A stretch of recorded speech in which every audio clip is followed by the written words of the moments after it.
Siku ya leo ningetaka kuongea kuhusu ujazo wa Roho Mtakatifu. Maana tunapopokea nguvu za Roho Mtakatifu, kuna nguvu ambayo inatuwezesha kuendelea.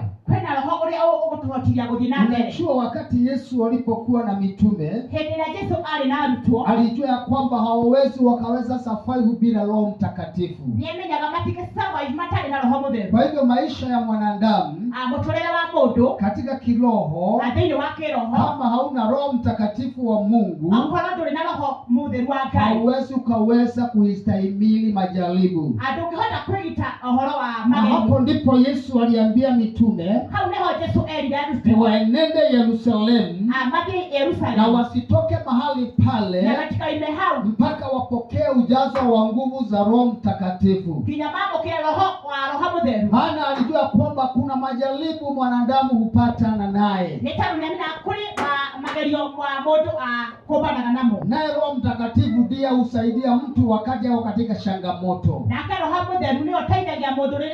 Maana anakuja na anamtia nguvu. Wakati neno lilikuwa linaendelea kuhusu Daudi, maana Daudi alikuwa na Roho Mtakatifu, wakati alipitia katika changamoto, alisema nilimngoja Bwana, naye Bwana akaja akanikomboa. Maana alikuwa na Roho Mtakatifu. Kanisa la Bwana tukiwa na Roho Mtakatifu atatuwezesha katika mambo magumu. Roho Mtakatifu ndiye anatuombeanga mbele za Mungu. Roho wa Mungu ndiye anatuongozanga. Kwa hivyo ni vizuri tutamani Roho wa Mungu ndani yetu.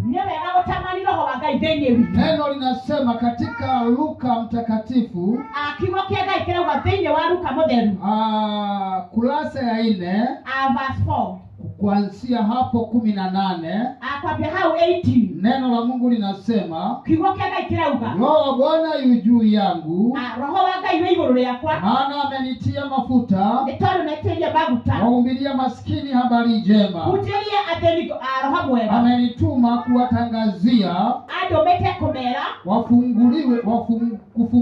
wafungwa kufunguliwa kwao, na vipofu kupata kuona tena, kuwasha huru waliosetwa, na kutangaza mwaka wa Bwana uliokubaliwa. Bwana asifiwe.